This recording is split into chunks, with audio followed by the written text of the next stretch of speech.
Here, like I said in the last video, bro, we'll go react to these 5 videos because the Warriors just won, and I should have been reacting to them like when they dropped, but oh well. You know what I'm saying? And we got a bit of ad. But shout out to MJ2K, no cap, bro. Get Curry help. We out.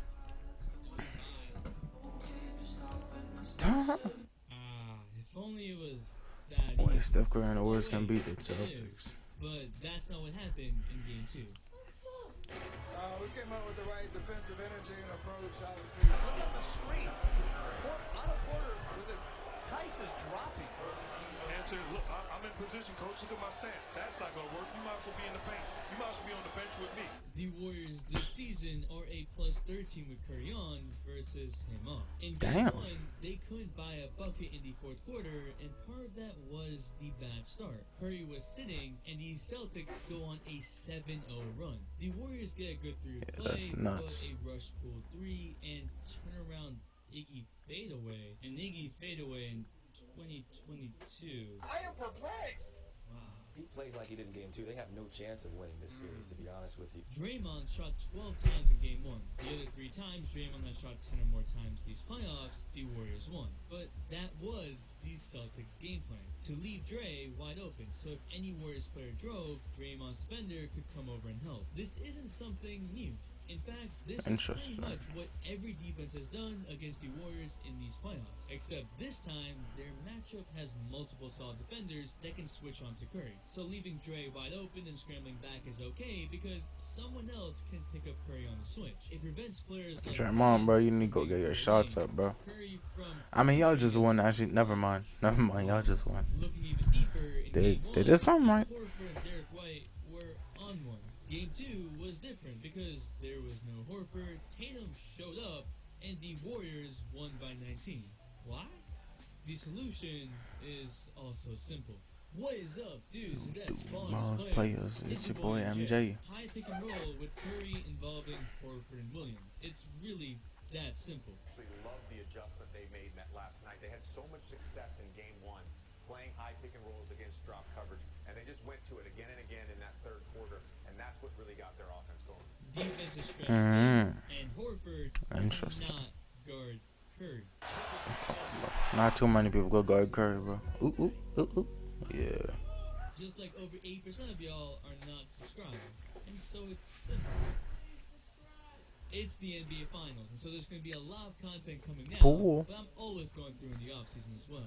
I understand that this is not the Warriors brand of basketball. It's not the backdoor cuts, the off-screen curls, floppy. It's more of an ISO switch. But a simple switch allows the Warriors 2 advantages. 1, a big man cannot guard Curry. Curry's confidence goes to the roof when a big man switch onto him, even if the big man has a good contest. This makes it 3 over them. I don't know what complex it is, but it built works. different. In games 1-2, Curry is shooting 100% against Rob and Horford, 6-6 from the field. More importantly, though, Curry can easily get by the big. Boy, just my muscle going after this, bro. It's hella sore, bro. Curry drives past Horford. The entire Celtics defense is all eyes on Curry. After this video, we'll take a break from filming. Lose the muscle gun. Number 2, it's easier for the Warriors to crash the offensive boards. The Celtics are in drop coverage still, something that needs change and probably will. But these high pick and rolls will still force a switch because everyone switches, like what Gary Payne was saying. Nowadays, what do all NBA teams do? They just switch. They put a big man on a guard. Then they try to say, guard this outstanding or excellent score. Ain't gonna happen. We switch 5 times. And he scores on your big man 5 consecutive times. I don't know why you don't call a timeout and switch that mess up. The switches make it easier for Curry, preserves his energy. It's not wrong, bro. The same result. But He is not wrong. For making shots. And while Clay has been bad, Clay is shooting 30.3% from the field after 2 games. He's literally missing every shot. He still has a sense of gravity on the court, but these missed shots are holding the Warriors back. Jordan Poole What the came fuck? alive at the end of the third quarter, but till then he had been struggling. Poole went from averaging 18.4 points per game on 53% from the field in the playoffs to scoring only 12 points in 1.5 games, shooting 25% from the field. However, it wasn't actually But they won. Warriors' offense that led to the victory in Game 2. It was their defense, or Boston's lack of offense. The Warriors played more aggressive defense, allowed stuns, blitzes, and switching working in perfect unison. Their hands were just more active. But part of their defense also looks better if the other team isn't making shots. I've said this about the That's Celtics very over true. and over again. They are a streaky team. Brown and Tatum are capable of making every shot they take, but their shot selection has been iffy, like this pull-up by Brown in the fast break.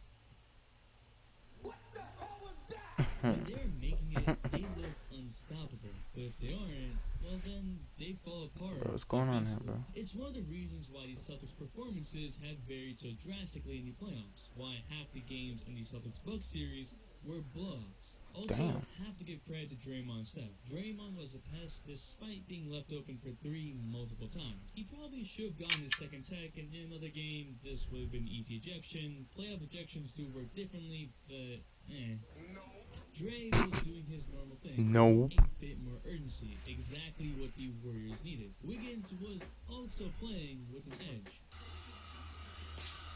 The Celtics will be physical, they will get under your skin, but Yeah. you need to respond. And the Warriors did just that. Gary Payton provided an extra body to give Curry more rest on defense. But Curry was every bit of defender the Warriors need him to be, even being a defensive stopper on a couple of possessions. To the point where getting the Curry switch wasn't leading to a better shot. Is Curry one of the best perimeter defenders in the league?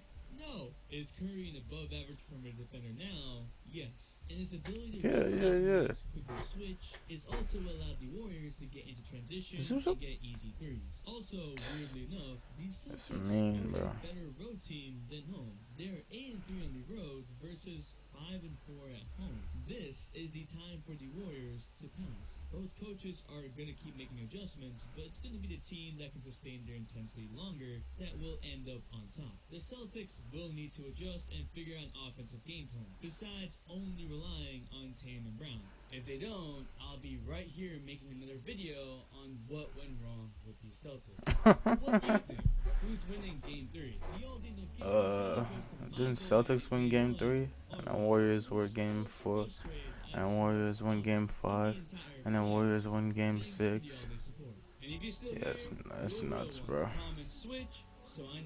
It's nuts, bro. But we're about to watch the other ones too, no cap.